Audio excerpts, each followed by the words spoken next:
So this is the last chapter in this series of 20 lessons that cover the entire physics syllabus for the 8th standard CBSE board. I hope you went through all of them and made many things for your school projects as well. Before we get on to this last lesson, I hope you have subscribed to the channel because that's very important. Because based on the subscriptions, I might be able to do more courses like this to cover the entire curriculum. So if you think life science is the best way to learn, then do subscribe and share it with as many friends as possible. This lesson is on pollution, and sadly that is something all of us are familiar with, whether we live in cities, towns or even villages. But what is pollution? It is defined as the presence of unwanted or harmful substances in the environment, and the environment can be air, water or land. Pollution requires pollutants. Pollutants are unwanted substances in the environment that cause pollution, and these are mostly created on land by humans and end up polluting the air and the water as well. First we'll learn about the air and water pollution and their effects, and then in the same topics, when we talk about them and the causes and methods of controlling them, we will automatically throw light on the pollution caused by humans on land. Air is a mixture of gases, around 78% nitrogen and 21% oxygen. The last 1% is a mixture of carbon dioxide, argon and water vapor. All this is true, but only for pure air. The air that we breathe has air pollutants in the form of carbon monoxide, sulfur dioxide, nitrogen oxide, CFCs, which is chlorofluorocarbons, and suspended particles like smoke, dust and fly ash. So what are we humans doing to create air pollutants? Let's see. Internal combustion engines are one of the biggest causes of air pollution in most countries. Since there are millions of cars on the road at all times, all over the world, and all of them are burning fuel for hours every day. Thermal power plants generate heat to run the turbines to generate electricity, and they run on burning huge amounts of coal. It's a technology that was super around 100 years ago, but in today's age, it is just sad to see that it's still being used. Factories which have chimneys from which you can see smoke coming out are a big cause of air pollution. Think about what a chimney is. It takes the pollution high above the factory which generates it so that they don't get affected by it. And then it pollutes the environment all around and affects everyone else, especially the people living close by in the direction of the wind. Oil refineries and other industries that process fuels or chemicals release a lot of harmful chemicals into the air as well. Cement factories, stone crushing factories and asbestos factories also release a lot of particles into the air. Air conditioning, refrigeration and aerosol spray cans all release harmful CFCs into the air. And in India, there are still millions of homes where food is cooked on wood fire stoves, or they use kerosene or even coals. Now that we know what is causing air pollution, let's see the negative effects of some of these pollutants. And do note that the effects are not just on humans and animals, but also on plants and even physical structures. Carbon monoxide is produced because of incomplete combustion of fossil fuels like petrol, diesel, kerosene, LPG, CNG and even wood and coal. It is produced by vehicles, while cooking and even when people smoke cigarettes. It's a poisonous gas that mixes with the hemoglobin and affects the oxygen carrying capacity of the blood. So extended exposure to carbon monoxide will mean that various organs are not getting enough oxygen and the body starts suffocating internally, and it can also cause death. Sulfur dioxide is produced when coal is burnt, and then imagine the scale of thermal power plants. It is even produced when fuels like petrol and diesel are burnt. It causes respiratory problems and can cause permanent lung damage. The causes of release of nitrogen oxide and its harmful effects also are similar to that of sulfur dioxide. Carbon dioxide is produced when we humans breathe out, and we are more than 7 billion of us in this world. But this would have been normal because the green plants would offset it by using it for photosynthesis and producing the required oxygen. But then CO2 is produced when anything is burnt. Wood, fuel, cow dung. This causes excess of CO2 as a percentage that is otherwise required for a healthy planet. Excess of anything is bad, and CO2 causes greenhouse effects. We'll learn about that a little later. CFCs or chlorofluorocarbons are useful chemical compounds. They are chlorine, fluorine and carbon, and these are used in refrigeration and air conditioning. Problem is that these gases, when they are released in the atmosphere, they progressively destroy the ozone layer that protects us from the sun's ultraviolet rays. There is already an ozone hole that is formed in the south pole of the earth, and it is alarming because without the ozone layer, we would get skin cancer and cataract, and even plants and animals would be affected. SPM, suspended particulate matter in the air, and this can be dust, smoke and fly ash. Dust is the tiny particles of the elements of the earth. It can be sand, stone, etc. We see it settling on our cars, bodies and clothes every day. Excess of it can cause allergic reactions like sneezing, and it can aggravate breathing problems and diseases like bronchitis. Smoke is tiny particles of carbon in the air caused due to burning. It can also cause ailments of the lung and aggravate respiratory diseases. Fly ash are the tiny particles that fly out with the hot gases when coal is burnt. You can see a lot of it deposited on the inside of any structure where a coal fire is burning. This includes the inside of a wood stove or a chimney. This causes irritation to the eyes, skin, nose,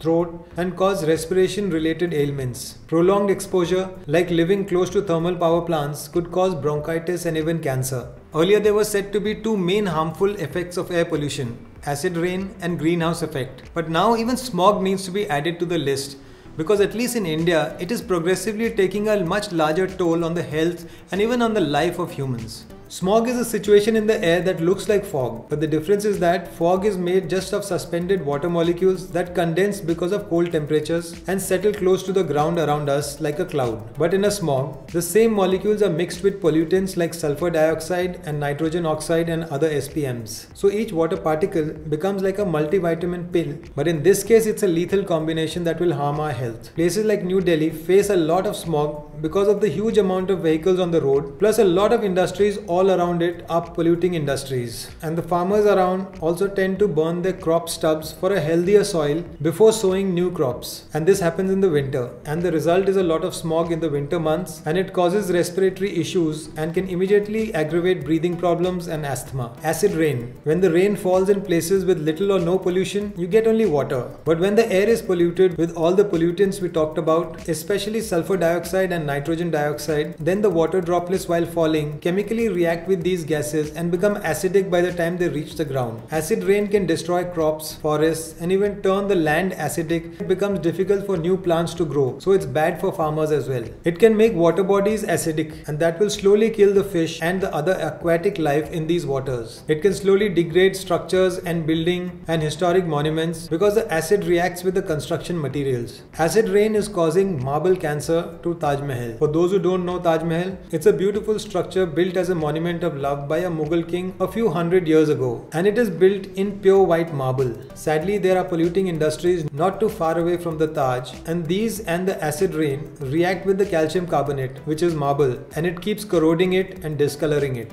Steps are being taken to reduce it, but it's still not enough, I feel. Let's see in theory what is greenhouse effect. A greenhouse is a structure built like a house, small or it can also be huge, and all its surfaces are generally made of transparent glass or other transparent materials. It is generally made for keeping plants to maintain their temperatures higher than that of the environment around it, and especially to protect the plants from extreme cold. This is how it works. The rays emitted from extremely hot objects like the sun are short wavelength light energy. These rays enter the greenhouse from the transparent walls and the roof. All the objects inside absorb the energy, and in return they emit rays of longer wavelength infrared energy. While the short wavelength light energy can easily pass through the greenhouse's glass walls, this IR heat energy takes longer to escape. Since the greenhouse is a closed structure, the heat starts getting trapped inside and the temperature rises more than the surrounding. This is the same that happens in a car when you leave it outside in the sun with the windows shut. And let's do an experiment to see if it actually makes a difference, and then we'll see how it affects the earth. These three cans are identical, and now we are putting them in the sun. One will remain open to direct sun, one is covered from direct sunlight but open from the sides, and the last one is packed within a plastic greenhouse, our miniature version of it. Now after 2 hours, let's see the temperatures.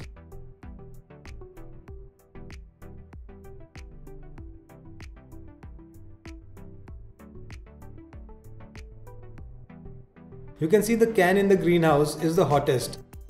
So now we have proven that it does work, sadly, because now we'll see what it's doing to the planet. Greenhouse effect. Earth is covered with its envelope of atmosphere on all sides, and it allows the sun rays to enter, but then the carbon dioxide in the air traps the sun's heat rays like the glass of the greenhouse and holds much of the heat. This causes warming up of the Earth's atmosphere, and that is called the greenhouse effect. Originally, this made our planet livable and helped to reduce the range of the temperature, unlike other planets without any atmosphere. But then excess of CO2 gases now threaten to increase the temperature further, causing global warming. In fact, the extreme example of of greenhouse effect is the fact that Venus is hotter than Mercury, even though Mercury is closer to the Sun. That's because Venus has a thick atmosphere filled entirely with carbon dioxide. Hope we don't get there. Global warming is the rising of temperature of the Earth's atmosphere due to greenhouse effects. It's caused by the increasing amount of greenhouse gases in the air. Greenhouse gases are mainly carbon dioxide but also include nitrous oxide, methane, CFCs, water vapor, etc. Global warming is a looming threat to the existence of mankind on the planet. Even a 0.5 degrees Celsius increase in the average global temperature would have huge repercussions all over the world because the polar ice caps will melt faster and the water levels will rise, threatening the low-lying coastlines all over the world. And most of the major cities, if you notice, are on the coast. So sea levels rising is one problem. The other problem from global warming is that it will lead to change in the world's weather patterns, and some places with human settlements might end up becoming unlivable deserts. Air pollution needs to be controlled urgently, and the international agreements like Kyoto Protocol are the right steps towards accepting the issue and working towards reducing the activities that cause pollution. Most importantly, we need to reduce our reliability on fossil fuels.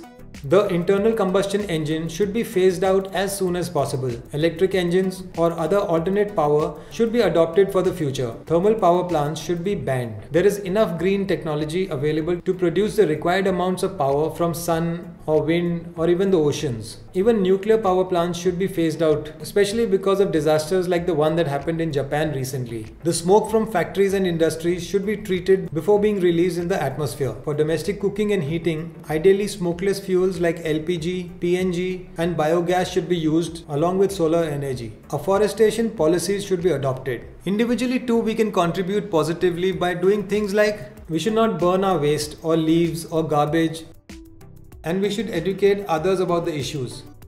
Never waste. In fact, always try to save electricity or any form of energy that you use. Less consumed will lead to less being generated eventually. We should grow more trees and nurture greenery. Ask less for shopping malls and more for parks. Use bicycles whenever possible and use public transport when possible. And this includes using a school bus if the service is available. Do not use or promote firecrackers.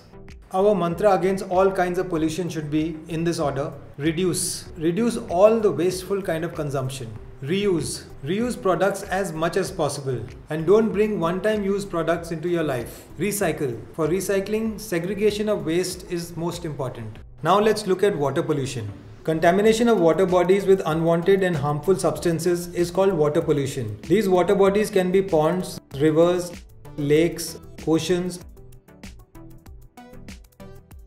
And once again, the substances that pollute water are called water pollutants, and let's take a look at the main ones and their sources. Untreated sewage. Somehow most people think that it's fine to drain the shit, literally, into a river or a pond. Excreta, or our shit in other words, is full of microbes like bacteria, viruses, parasites, and once it mixes in the rivers, it doesn't stay there. It can even find its way back into a glass of water, and then it can cause waterborne diseases like cholera, typhoid, diarrhea, dysentery and jaundice. Fertilizers in agriculture have proven to be huge contributors to water pollution because they get mixed with the water and go into the ponds and lakes where they help algae to thrive. The algae covers the pond with a green layer that you might have seen. When algae dies, the bacteria decomposes the huge mass of algae, and that uses a lot of oxygen dissolved in the water. This reduces the amount of oxygen in the water, slowly killing all the fish and the plants in the water. Pesticides are chemicals designed to kill pests on farms, and they eventually mix with the water and move to the other water bodies like fertilizers do.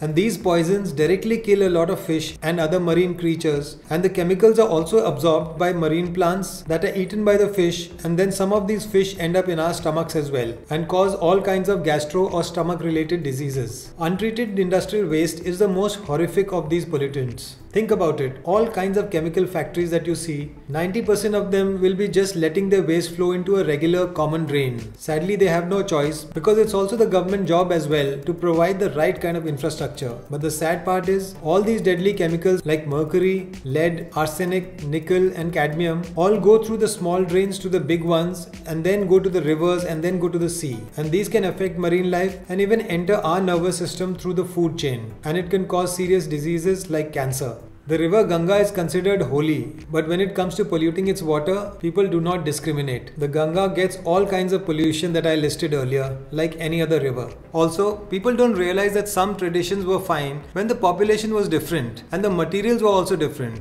I'll use these same examples to explain a little more. People used to put the dead bodies or throw ashes into the Ganga, and maybe it was fine then because perhaps maximum 1,000 people or 10,000 people lived on the banks of the river, and the river is huge. But now there are millions of people, and then there are thousands of people dying every day, and thousands of bodies or ashes are put into the Ganga every day. Imagine the pollution it causes. The other thing I mentioned is materials. The tradition was to throw the flowers and all the ceremonial offerings into the Ganga. Maybe it was fine then because everything was organic and the fish actually must be feasting on it, and this way they remained well fed. But now once again that some people will throw the food and the flowers in a plastic bag. Now imagine the sense in that. Controlling water pollution. All sewage should be treated. Many countries have sewage treatment plants where the end product is drinking water. The thought is odd, but then it's probably cleaner than most of the bottled waters available on the roadside. Fertilizers and pesticides seemed like good ideas when they were created. But now that we know that they are harmful, they should be redesigned with compositions which keep the full cycle of effect in mind. Laws should be made to curb pollution for all industries. The same laws should be enforced stringently. But equally important is for the government to provide infrastructure for these types of industries to operate, since most of these industries are required.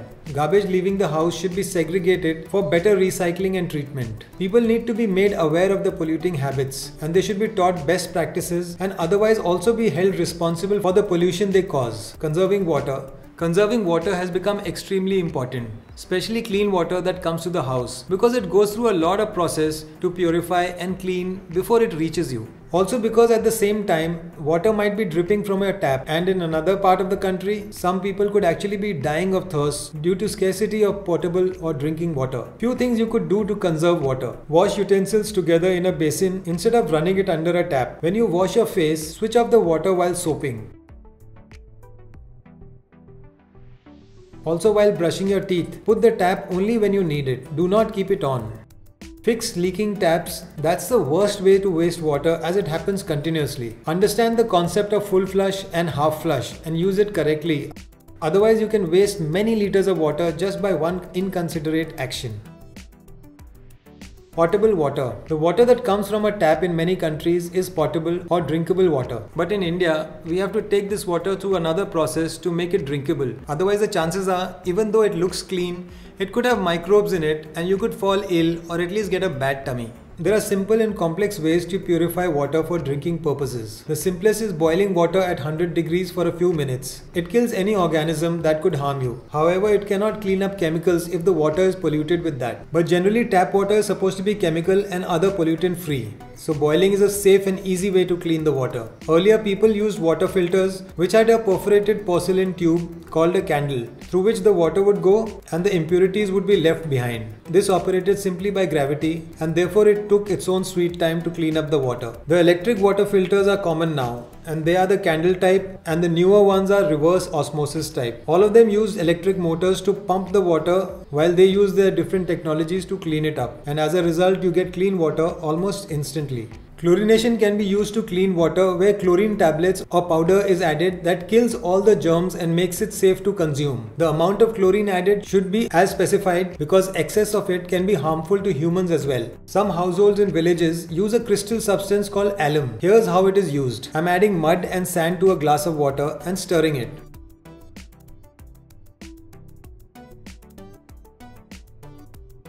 Even after I kept it through the night, the water is still muddy.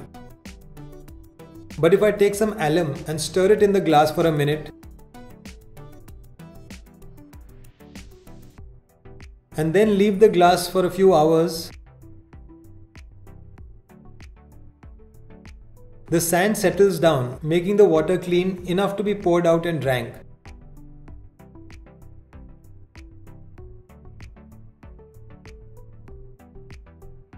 To be doubly sure, it's best to boil it as well. Once again, this lesson is also full of subheadings and many sub-subheadings, so it's become pretty long. So we won't do a recap, but we'll move on to the TIY of the lesson. For this TIY, we will learn how to make a pollution catcher. for the thicker particulate matter that we learnt about. And this is especially good for people who live near visibly polluting industries, so that you can make this, catch the pollution and show it to the authorities. This first level pollution catcher is very simple and all you need is a paper plate, but this is the kind that comes in the market. So we'll use the white side so that we can see the dirt better. All you need to do is apply a layer of petroleum jelly on it or some thick clear oil.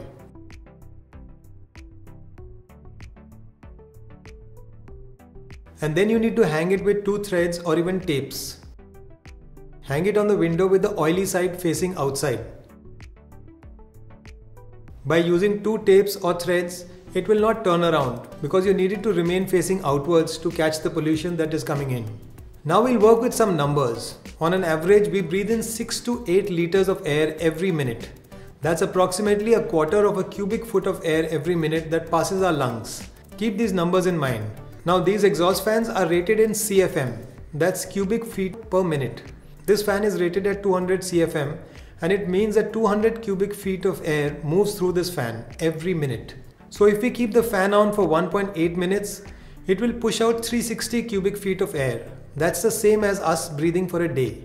At 12.6 minutes, it's like breathing for a week.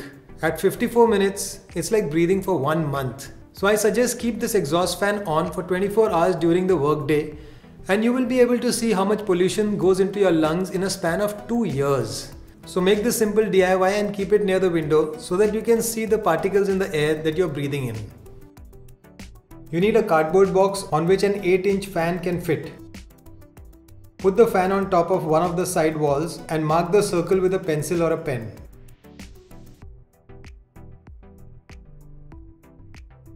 Now you have to cut it. You can use a hacksaw blade to cut the circle. In a previous lesson I showed how you should tape one side of the hacksaw blade so that it doesn't hurt your hands. Cut out the circle, check if the fan fits, and if it doesn't fit, make the necessary adjustments to make it fit. Take the wire out of the box from one corner between the flaps and then fold the bottom one and the 2 side ones on top of it. Don't bother about the top one. Tape these flaps as shown. Double tape it for safety. Now mark out the points just above the bottom flap as shown and then cut the side flaps on the marking. You can do this beforehand also, but I wanted to show what needs to be done with a reference to everything else. Now cut off these 3 flaps. We don't need them.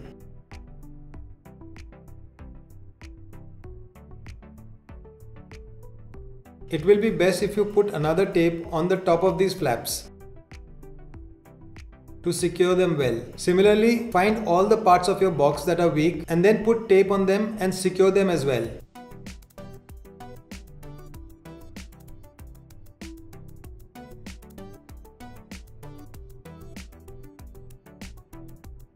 Now we can take any transparent sheet or even butter paper and apply petroleum jelly on it. Put the sheet inside the box with the jelly facing up towards the fan. Make sure you put some stones or some weight on the sheet, otherwise the fan might blow it off. The pollution catcher is ready. Here, I tried it with some glitter dust that I sprinkled from above to show that everything sticks on the sheet because of the oily layer on the sheet. Things required for the TIY project: paper plate, transparent or white plastic sheet, petroleum jelly, exhaust fan with wires connected to it, corrugated box, pencil, hacksaw blade, packaging tape, scissors, sticky tape or thread, some weights, glitter. So that's the end of the lesson, and it's also the end of my first complete course, and I'm sure you've liked the course. Once again, make sure you've subscribed and share it with all your friends. See you next time.